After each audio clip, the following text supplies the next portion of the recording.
Hello dear students. आज हम class 10th का footprints without feet supplementary reader का क्लास 10th का भोली पढ़ेंगे। बिफोर रीडिंग दिस चैप्टर भोली को पढ़ने से पहले हमें कुछ विशेष बातें जान लेनी चाहिए। This story is very very beautiful story. This story presents a beautiful picture of the present society.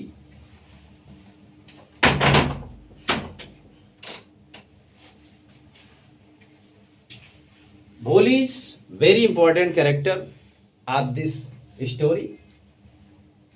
In this story, there are several characters. The first and important character is Bholi. She was also known as Sulekha.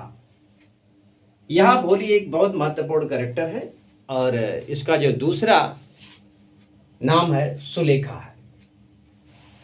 भोली's father was Ramlal. Bholi के पिता रामलाल हैं। He is the revenue officer. वह revenue officer हैं। The second character is Bholi's mother. जो दूसरा character है इस story का भोली की माँ है। Third is Radha.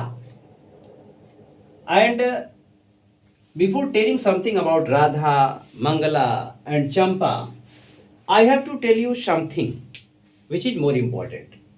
Ramlal had 7 sons and daughters. Ramlal के पास 7 बच्चे थे। He had 7 children. 7 बच्चे थे। In which there you can find 3 male and 4 female. जिसमें रामलाल के पास 3 बच्चे थे, इन 3 लड़के थे, 4 लड़कियां थी। Sulekha was the youngest one. Sulekha सबसे छोटी थी, भोली सबसे छोटी थी। तो here you can say that Radha is the first one and Mangla is the second, Champa is the third and fourth was Bholi. About her we are going to attend, जिसके बारे में हम पढ़ने जा रहे हैं।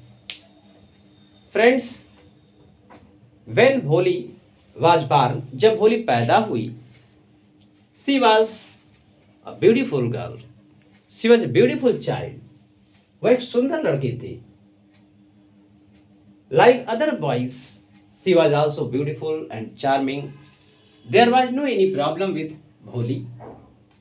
But what a pity, it was bad luck of Bholi. ये भोली का बैड लक था कि when she was just 4 years old, जब वह 4 साल की थी, जब भोली 4 साल की थी, she was lying in one of the cart, वह चारपाई पर लेटी हुई थी। सडनली शी फेल डाउन, अचानक वो गिर जाती है। She received brain damage. 4 साल की भोली जब चारपाई से गिर जाती है तो अपने ब्रेन में कुछ डैमेज उसे हो जाता है। उसका ब्रेन डैमेज हो जाता है गिरने के बाद। एज वी नो दैट, हमारे भी आपके भी घरों में जो महिलाएं लापरवाह होती हैं, बच्चों को कहीं भी छोड़कर चली जाती हैं।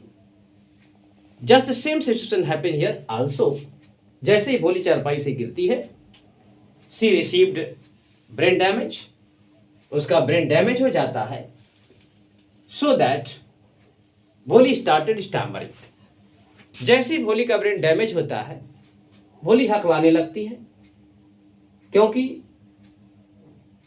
हर father Ramlal lived in a village. He did not cooperate Bholi so much for the proper treatment. Proper treatment के लिए उसने भोली की कोई मदद नहीं की, क्योंकि भोली के सिवा उसके पास और भी लड़कियां थी। इसलिए भोली पर उसने बहुत ज़्यादा ध्यान नहीं दिया। भोली स्टैमर करने लगी। Stammer, what is stammer? एक शब्द आपके सामने आ रहा है, स्टैमर। स्टैमर क्या होता है? स्टैमर का मतलब होता है हकलाना। Those boys and girls, they can not pronounciate any of the things clearly. वे बच्चे जो स्पष्ट बोल नहीं पाते, उनकी आवाज़ साफ नहीं निकलती, इस स्टेज को, इस अवस्था को हम स्टैमरिंग कहते हैं। वन वर्ड, अगर हम एक शब्दों में इसकी बात करें तो स्टैमर मीन्स हकलाना। किसी भी चीज को स्पष्ट ना बोल पाना ही स्टैमर है। लेट अस सी फर्दर, आइए आगे देखते हैं।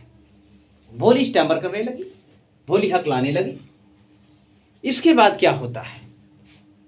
एज सून एज भोली ग्रू अप, जैसे जैसे भोली बड़ी हुई, she also suffered from chicken pox, small pox. इसके बाद जो भोली के साथ दूसरी प्रॉब्लम हुई वो थी स्मॉल पॉक्स की। Small pox is known as chicken pox. Chicken pox, we know that very well, we are all familiar with such a disease like small pox और चिकन पॉक्स। हमारे देश में स्मॉल पॉक्स, चिकन पॉक्स को हम चेचक कहते हैं। तो भोली चेचक से ग्रसित हो गई। That is why some black spot spread on her face as well as the whole body, so that the face of Holi became ugly or full of spot. The first thing is that Boli started stammering, and second problem is that when Boli suffered from smallpox, his face became ugly. Now she was no more beautiful than earlier. पहले की अपेक्षा वो और सुंदर नहीं रही। तो होता क्या है कि भोली के परिवार के जितने भी मेंबर्स थे, they are ignoring her. She was the ignored child of her family. Bholi अपने परिवार की एक इग्नोर्ड चाइल्ड हो गई, यानी कि भोली एक उपेक्षित बच्ची के रूप में परिवार में अपना जीवन जीने लगी। One thing more which is very important here, जैसा कि हम जानते हैं हमारे आपके घरों में, गांवों में एक अलग ओल्ड कंसेप्शन होता है, एक सुपरस्टिशन होता है कि हमें बच्चों को पढ़ाना चाहिए, बच्चियों को नहीं। ये बिल्कुल धारणा हमारी गलत है। भोली के जो बड़े भाई थे तीन, यानी रामलाल के जो तीन बच्चे थे, they were sent to town and cities for better education. यानी भोली के पिता रामलाल ने उन्हें शहर भेज दिया था, अच्छे स्कूल में दाखिला करवा दिया था, क्योंकि वो लड़के थे, क्योंकि वो मेल थे। ऐसी भ्रांतियाँ, ऐसे सुपरस्टिशन, ऐसी गलतफहमी हमारे समाज में आज भी है। तो भोली के भाइयों को शहर में भेजा गया, कस्बे में भेजा गया, जिससे कि वो अच्छी एजुकेशन अचीव कर सके। और भोली की जो बहनें थीं, like Radha, Mangla and Champa, they were not sent to school. वे स्कूल नहीं भेजी जाती थी। रीज़न, कारण क्या था? Because Ramlal's wife told Ramlal, Ramlal की पत्नी ने रामलाल को कहा कि देखो जी, लड़कियों को अगर स्कूल भेजोगे तो ये इनका विवाह होने में प्रॉब्लम होगी, इसलिए इन्हें स्कूल भेजने की कोई ज़रूरत नहीं है। तो होता क्या है कि Radha, Mangla and Champa grew up according to time. समय के साथ साथ राधा, मंगला, चंपा बड़ी हुई। रामलाल ने उनका विवाह समय से कर दिया। राधा का विवाह एक सामान्य फैमिली में हो गया, मंगला का भी विवाह हो गया।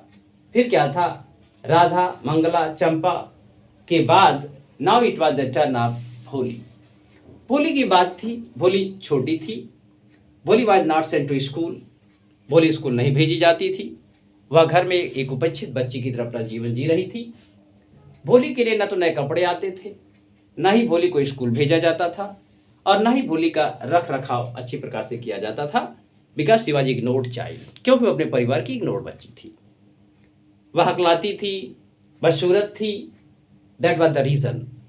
These two reasons are sufficient for Bholi, so that they could not look after Bholi well. जिससे भोली की अच्छी प्रकार से देखभाल नहीं की जाती थी। That was the problem against Bholi. Bholi के साथ यही समस्या थी। But one day the luck of Bholi smiled on her. Bholi का भाग्य उस पर मेहरबान हुआ। There was a meeting in that village.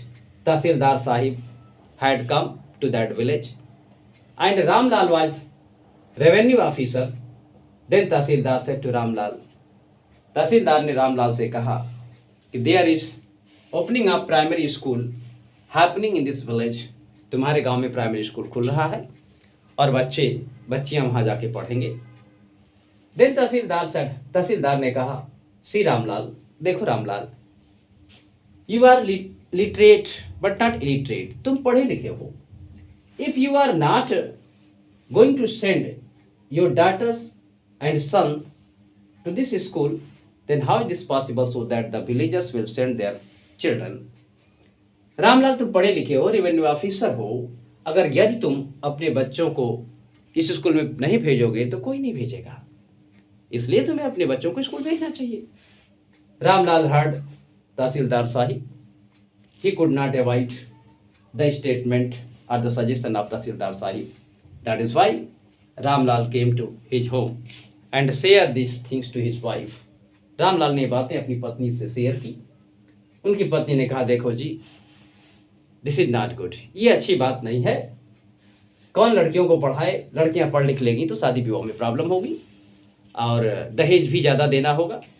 इससे अच्छा होगा कि हम इनका विवाह, इनको पढ़ाए लिखाएं ही नहीं, किसी तरह से विवाह करके इनसे छुट्टी पा ली जाए। लेकिन रामलाल हैड टू ओबे तहसीलदार साहिब। रामलाल को तहसीलदार साहिब की बात को मानना ही था। फिर क्या था? Ramlal ordered his wife to prepare Bholi. Bholi को तैयार करने के लिए कहा गया। Bholi was wearing always ill fitting dress. Ill fitting, what do you mean by ill fitting dress? Ill fitting dress means she used to wear the dresses of Radha, Mangla and Champa. वह राधा, मंगला और चंपा के कपड़े पहनती थी। उसके लिए कपड़े नहीं खरीदे जाते थे। कपड़े बड़े होते थे, इसलिए वो सही से शरीर पर नहीं आते थे। That is why they were ill fitting, इसलिए इल फिटिंग होते थे। उसके बालों में कॉम्ब नहीं किया जाता था, कंघी नहीं की जाती थी, उसके बाल खींचे नहीं जाते थे, उसको ढंग से नहलाया धुलाया नहीं जाता था। These are the problems with Bholi. Bholi के साथ ये समस्या थी। But after the suggestion of tehsildar, Bholi was made to prepare to go to school. Bholi को स्कूल जाने के लिए तैयार किया गया। When Bholi's father Ramlal caught hold of her hand and he was leading her towards the school, then Bholi shocked. Bholi was afraid because she knew that her father was going to sell her. भोली को लगा कि उसका पिता उसको बेचने जा रहा है। Why is this? How is this happened? भोली ने ऐसा क्यों सोचा? उसके सोचने का केवल एक ही कारण था कि Ramlal had a cow named Lakshmi. Ramlal के पास एक गाय थी जिसका नाम लक्ष्मी था। One day Ramlal caught hold of the rope and he went away from his house and sold the cow. Bholi thought that perhaps this happened with me also, so she was not ready to go with her father. इसलिए अपने पिता के साथ नहीं जाना चाहती थी। But Bholi's father told her that come with me, we are going to school. मेरे साथ आओ, हम स्कूल जा रहे हैं। भोली के पिता भोली को लेकर स्कूल जाते हैं। When भोली saw the different atmosphere in that school, school में भोली ने कुछ भिन्न वातावरण देखे। वहाँ उसने टीचर देखे। She saw some other boys and girls of her age, अपनी उम्र के उसने अन्य दूसरे बच्चों को वहाँ देखा। तो भोली को लगा कि यहाँ कुछ बदलने वाला है, यह माहौल कुछ अच्छा है। भोली अपनी क्लास में बैठ गई। क्लास स्टार्ट हो जाते हैं। The teachers were teaching according to their lessons. अपने लेसन्स के अकॉर्डिंग टीचर्स उन्हें पढ़ाती हैं। बच्चों को बुक्स प्रोवाइड की जाती है और भोली का पठन पाठन शुरू हो जाता है। भोली was sitting at a place silently. He was not doing any thing, she was thinking and thinking only. वो अपने बारे में सोच रही है। The teacher was very good, she had a great patience. She asked भोली, व्हाट्स योर नेम? उसने भोली से कहा कि तुम्हारा क्या नाम है बेटा? भोली was stammering and she tried the best 2 or 3 or more time to tell her name, When she started bho, bho, bho like that, she could not tell her name at a time, Bholi. When she was going to tell, then she said bho, bho, bho, Bholi, like that. वह अपना नाम बता नहीं पाती थी, वह भोली कह नहीं पाती थी। टीचर ने अप्रिशिएट किया, कहा बेटा you are doing well, come on get up and tell me once more. After doing the practice again and again, Bholi got success for telling her name. Bholi अपना नाम बताने में सफल हो गई। As a result, Bholi was going to school day by day. She was just attending her teacher, वह अपने teachers को अटेंड करती है। And she was making good progress in this field. वह इस क्षेत्र में एक अच्छी उन्नति करती जा रही थी और भोली धीरे धीरे पढ़ना लिखना सीख जाती है। By and by Bholi learn how to read and write well. धीरे धीरे भोली ने सीख लिया। इसी बीच Bholi's father Ramlal said to his wife, Bholi के पिता रामलाल ने अपनी पत्नी से कहा, लिसन, सुनो, I have a relation for the marriage of भोली।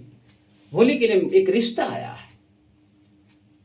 इन the nearest village there is a man named Bishambhar, he just the age of 44 to 45।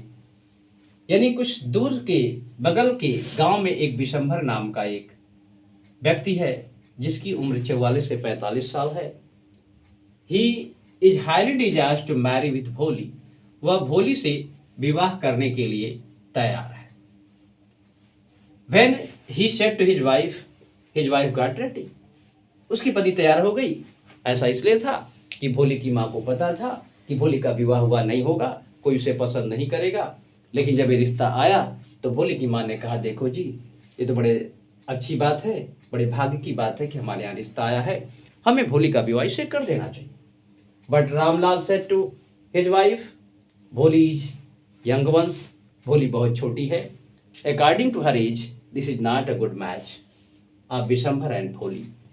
Bishambhar और भोली का अच्छा मैच नहीं है, हमें ऐसा नहीं करना चाहिए, ये उसके साथ इनजस्टिस होगा, अन्याय होगा। लेकिन भोली की माँ ने फोर्स किया कि नहीं, अब ऐसा अवसर हमें नहीं मिलेगा, हमें भोली की शादी बिशंभर से कर ही देनी चाहिए। According to the husband and wife, after discussing they decided to marry Bholi with Bishambhar. पति पत्नी ने दोनों मिल करके कुछ राय मशविरा किया। राय मशविरे के बाद तब दोनों इस बात पर पहुंचे कि नहीं, भोली और बिशंभर का विवाह हो जाना चाहिए। अब बिशंभर का विवाह होने ही वाला था। रामलाल को अब इसमें आपत्ति नहीं थी। Why? Because Bishambhar was just the age of Ramlal. Both were equalize in their age. Ramlal की एज और बिशंभर दोनों की एज मिलती जुलती थी और भोली की एज बहुत कम थी। फिर भी दोनों विवाह के लिए तैयार हो गए। As soon as the procession came, जैसे ही बिशंभर की बारात भोली के घर आती है, each and every ceremonial process was going on. जो सेरेमोनियल प्रोसेस था वो चल रहा होता है। The priest was sitting for chanting the mantras for the marriage of Bholi and Vishambhar. The relatives also standing there. Bholi's elder sister Radha, Mangala and Champa were there, and some other relatives also gathered on this occasion for the marriage of Bholi and Vishambhar. इनके विवाह पर सारे लोग वहाँ इकट्ठा थे। Radha, Mangla and Champa were thinking about the marriage of Bholi. They are envious of Bholi. उन्हें भोली से ईर्ष्या थी कि भोली स्टैमर करती है, बदसूरत भी है, लेकिन वह धनी घर में उसका विवाह हो रहा है। What a good luck of भोली। भोली का लक कितना अच्छा है, हम लोग तो बहुत गरीब घर में चले गए। उसकी बहनें उसे ईर्ष्या कर रही होती हैं, जलन कर रही होती हैं, ऐसा सोच ही रही होती हैं कि in the mean time Bishambhar saw the face of भोली। बिशंभर ने भोली का चेहरा देखा। He was surprised to see that she was ugly but not a beautiful bride। Bishambhar को लगा पहले था कि वह सुंदर होगी, लेकिन अचानक वेल उठता है, घूंघट हटता है और उसने भोली को जैसे ही देखा वह आश्चर्यचकित हो जाता है। उसकी एक्सपेक्टेशन के अकॉर्डिंग भोली नहीं थी। उसने कहा अब मैं विवाह नहीं करूँगा। He said that I will not going to marry, मैं विवाह करने नहीं जा रहा हूँ, मैं विवाह नहीं करूँगा। मैं विवाह अगर करूँगा भी तो आई हैव अ कंडीशन, अगर मैं विवाह करूँगा तो इसके लिए मेरे पास एक शर्त है, अगर उस शर्त को भोली के पिताजी माने तो I am ready, otherwise not. तो विशंबर ने कहा कि अगर भोली के पिता मेरी शर्त मानेंगे तभी मैं विवाह करूँगा। एक तो लड़की बदसूरत है, दूसरी स्टैमर करती है, मैं इसे विवाह नहीं करने वाला, आई एम गोइंग। इतना सुनते ही Ramlal went there and said that, मेरी इज्जत का सवाल है। उन्होंने अपनी टर्बन उतारी, विशंबर के पैर पर रख दी। विशंबर मानने को तैयार नहीं हुआ। Bishambhar said that I have a way, मेरे पास एक तरीका है, इफ यू विल पे मी 5000 रुपी, अगर आप मुझे 5000 रुपये पे कर दो as a dowry, I will ready to marry with Bholi, तो मैं भोली के साथ विवाह करूंगा। Ramlal said that I have no this handsome amount which you are demanding here, तुम्हारी डिमांड के हिसाब से मेरे पास रुपए नहीं हैं, मैं 5000 रुपये तुम्हें नहीं दे सकता। Then Ramlal said I can pay only 2000 rupee in the place of 5000, मैं 5000 के स्थान पर 2000 रुपये तुम्हें दे दूंगा, आप मेरी इज्जत रख लो, नहीं तो मेरी बड़ी बदनामी होगी, कृपया मेरी बेटी का विवाह हो जाने दो, मैं तुम्हारे हाथ जोड़ता हूँ, मैं तुम्हारे पैर पड़ता हूँ। इतना कहने पर भी विशंभर को उस पर तनिक भी दया नहीं आई। विशंभर रामलाल पर दया नहीं किया, वह तैयार नहीं होता है। फिर आगे रामलाल ने उसकी शर्त मान ली। काफ़ी जद्दोजहद के बाद रामलाल गाट एग्री टू पे 5000 rupee for the marriage of Bholi. Bholi के विवाह के लिए, अपने सम्मान के लिए, अपनी इज्जत बचाने के लिए रामलाल ने हामी भर ली कि मैं तुम्हें 5000 रुपये देने को तैयार हूँ, प्लीज़ अब तो विवाह कर लो। विशंबर ने कहा okay I am ready.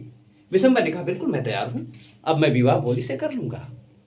As soon as they were standing face to face for putting the garlands, जैसे ही वे माला लिए एक दूसरे के आमने सामने खड़े थे, माला भोली को विशंबर पहनाने ही वाला था। भोली सेड नो जस्ट स्टॉप। भोली ने कहा रुको, I am not going to marry with you, मैं तुमसे विवाह नहीं करूंगी। देन विशंबर सेड व्हाई, उसने कहा कि तुम जैसे दहेज लोभी से, तुम जैसे लालची व्यक्ति से मैं विवाह करने को तैयार नहीं हूं। तुमने दहेज की डिमांड की, इस दहेज को मेरे बाप बाप तुम्हें नहीं देंगे। रामलाल सेठ, बेटा ये क्या कर रही हो, तुम्हें ऐसा नहीं करनी चाहिए, तुम मेरी नाक कटवाओगी, मेरी बेइज्जती होगी। लेकिन भोली ने नहीं माना। भोली ने कहा नो पापा स्टॉप, लेट मी स्पीक, मुझे बोलने दीजिए। आज मुझे बोलने से कोई रोक नहीं सकता, आज मैं बोलूँ, आज मैं अपने तथ्य प्रस्तुत करूंगी, क्योंकि इस जैसे दहेज के लोभी लोगों को हमें सबक सिखाना जरूरी है। I am going to teach him a lesson, मैं इसे एक सबक सिखाऊंगी।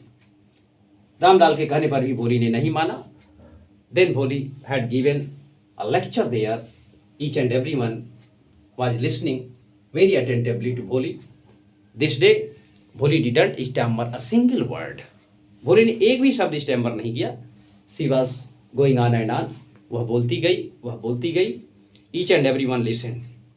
Firstly most of the people of that village said that this girl is not a good one, she is opposing in her marriage, वो अपने विवाह में विरोध कर रही है, वो ठीक नहीं कर रही है, भोली अच्छी लड़की नहीं है। लेकिन the Bholi's teacher was standing there from some distance, she made a clap and said that good Bholi, तुमने बहुत अच्छा लेक्चर दिया, तुमने बहुत अच्छी बात कही, तुम्हें इन लोगों के सामने झुकना नहीं है, तुम्हें ऐसे लोगों का विरोध करना चाहिए। भोली को थोड़ा प्रोत्साहन मिला। भोली ने आगे कहा, जब रामलाल ने पूछा कि बेटा तुम्हारा हाथ कौन पकड़ेगा, टेल मी, कम से कम विवाह तो हो जाने देती। भोली सेड नो बाबा, नो पिताजी। उसने कहा पिताजी ऐसा नहीं है, मुझे किसी के साथ नहीं जाना है। I will serve you both, मैं आपका तथा अपनी माँ का जीवन भर सेवा करूंगी, आपके साथ रहूंगी, मुझे विवाह करने की कोई जरूरत नहीं पड़ेगी, मैं विवाह नहीं करूंगी। भोली की इस स्टेटमेंट को सुन करके each and every one attracted towards Bholi and her behaviour, Bholi की बातें सुनकर सभी अवाक रह गए। Each and every one praised Bholi, सब ने भोली की प्रशंसा की। And the master piece of the teacher was got ready, teacher की मेहनत रंग लाई, टीचर की शिक्षाओं ने भोली को बदल दिया। भोली अब समाज से लड़ने के लिए अन्याय के विरुद्ध खड़ी हो गई। यह समस्या, यह लेसन यही खत्म होता है। लेकिन this problem is not concerning to Bholi वाली। यह समस्या सिर्फ भोली की नहीं है, भोली के साथ ही समस्या नहीं समाप्त होती है। Such types of thing are also here in our society. हमारे समाज में इस तरह की चीज़ें आज भी हैं कि जो भी बच्चे हैंडीकैप्ड होते हैं, अगली होते हैं, बदसूरत होते हैं, माता पिता, भाई बहन, समाज उनके साथ बुरा व्यवहार करता है। तो मैं इस वीडियो के माध्यम से एक प्रश्न पूछता हूँ कि क्या इस दुनिया में किसी का विकलांग होना, किसी का एक पैर न होना, किसी का अत्यंत सुंदर होना, किसी का अत्यंत बदसूरत होना, इसका तो उसमें कोई दोष नहीं। ये तो हमारे भाग्य की बात है, भाग्य से ऐसा होता है। ईश्वर जिस तरह की रचना करता है उसके हिसाब से व्यक्ति विशेष का जन्म होता है इस पृथ्वी पर।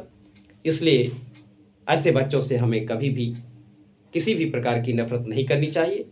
बजाय नफरत करने के हमें ऐसे बच्चों का सहयोग करना चाहिए। हमें उन बच्चों के इस विकलांगता का कभी आभास नहीं होने देना चाहिए। हमें उनका पूरा सहयोग करना चाहिए। यह लेसन हमें यही शिक्षा देता है कि हमें समाज में ऐसी बुराइयों का विरोध करना चाहिए और अपने बच्चे हों या किसी के बच्चे हों, उनकी इस विकलांगता का मजाक नहीं उड़ाया जाना चाहिए। उन्हें हमें मॉरल सपोर्ट देना है जिससे कि वे भविष्य में अपने मार्ग को प्रशस्त कर सकें, अपने लक्ष्य को प्राप्त कर सकें। इसी के साथ यह वीडियो आज यह लेसन यहीं समाप्त होता है। That's all, bye bye.